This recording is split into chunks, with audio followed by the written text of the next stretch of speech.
Hi there, welcome to my studio. Thanks for checking out this video. My name's Siobhan, and on this channel I share videos about a dynamic and expressive approach to figure drawing. I focus on techniques such as gesture drawing and contour drawing as ways that can help you improve your figure drawing and help you develop your own unique style of drawing.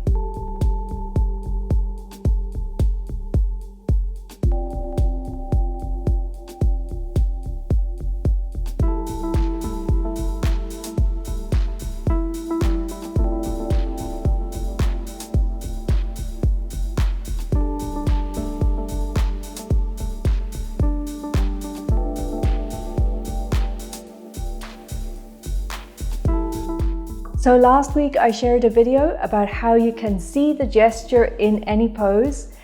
And in this video, I wanted to share 3 really good exercises that you can do to help kickstart a more fluid and dynamic way of drawing. A disclaimer at the beginning though, be warned, these aren't necessarily drawings that you're going to want to keep. Keep that in mind, it's just exercises and it's not intended to be finished drawings by any means. But if you do these exercises and incorporate them as sort of regular drawing drills, this will really ramp up your line confidence and your mark making really quickly. I promise you, in a few weeks you'll notice a big difference in your line quality. So the first exercise is aimed at getting you used to seeing the subject as a whole. What you're going to do is set a time limit for your drawing, say it's 2 minutes or 5 minutes. And then when you start to draw, you keep your pencil or your pen in contact with the page for the entire drawing session.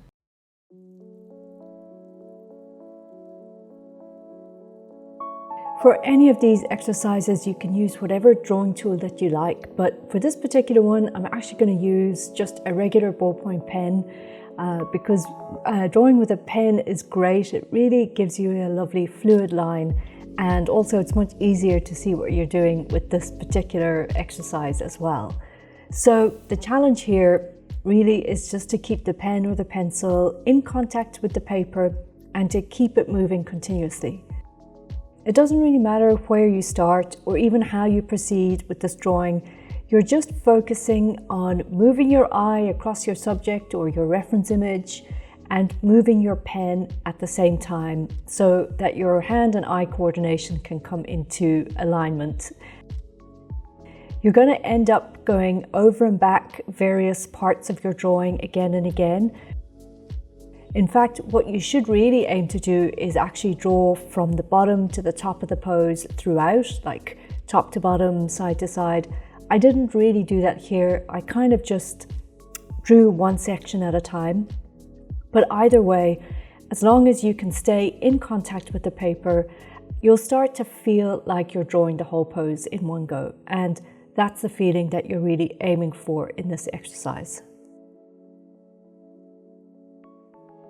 The second drawing exercise is to imagine that you can see through the model, or you can see through whatever it is, whatever subject you're drawing. So imagine that the forms are 3D and you can see right the way around them. When you do this and when you use your line to try and describe this sense of 3D, you can really start to bring volume and weight into your drawing.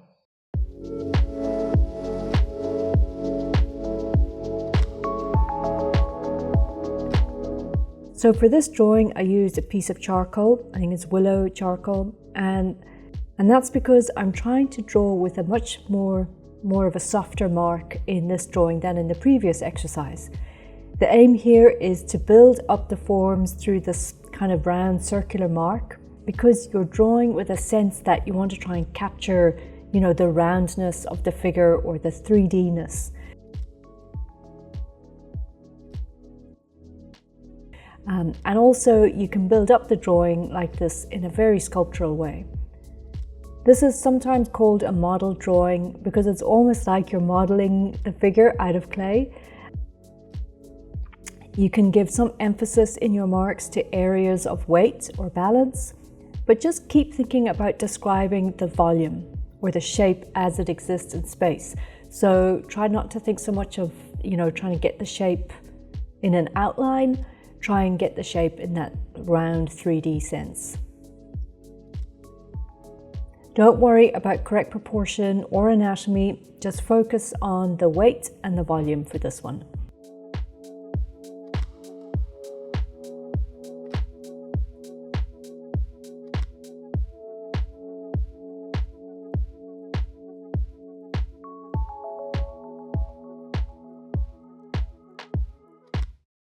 And the last exercise that I wanted to show you is called point to point. It's where you draw from one major anatomical point to the next, like say the shoulder to the elbow to the wrist. And this exercise is great for helping you to develop a natural and intuitive way of judging proportions.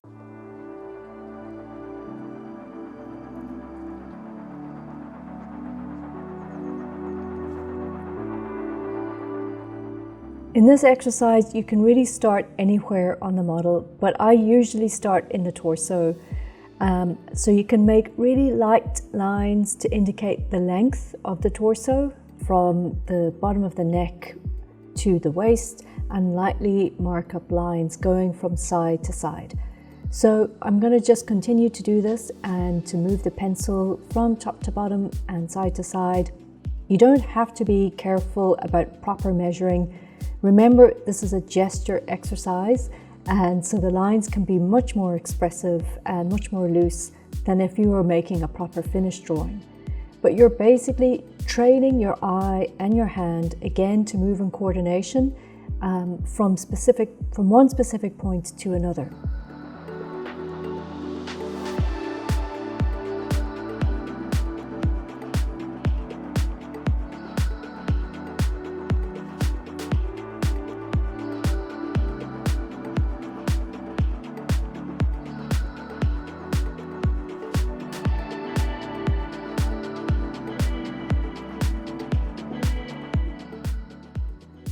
So the same goes for the arms. I'm drawing down the center of the arms. I'm not really worrying about the outlines, just trying to find the points of the elbow to the wrist and hand.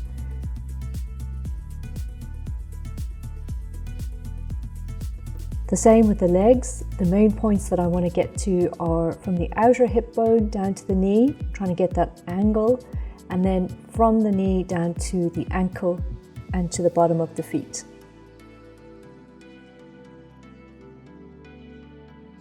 Eventually you can start to fill out this map of the figure with more details and some rendering, and this can even work very nicely as a strong underdrawing or strong set of construction lines for you to make a finished drawing.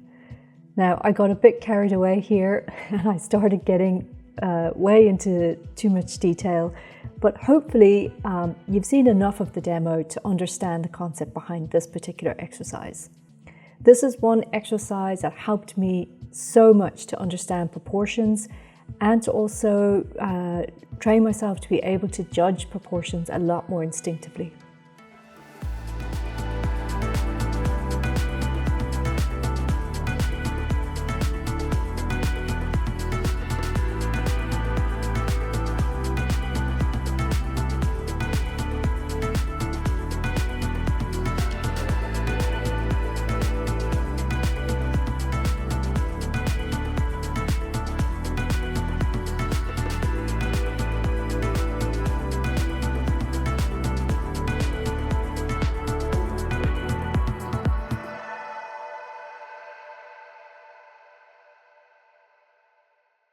So I really hope that this video complements the one I put out last week about seeing the gesture in the pose. Like I said then, gesture drawing really is about two things. It's about the gesture in the model, and it's also about the gesture that you use in your line work. So these simple exercises will really help you develop a more creative way of making lines or making marks, and that's going to help you to really match those lines with your observation. So thank you so much for watching this video. I hope you enjoyed it. Let me know in the comments if you've got any thoughts. Please give the video a like if you think it's worthwhile, and consider subscribing to the channel so that we can stay in touch. Thanks for watching, and I'll see you in the next video.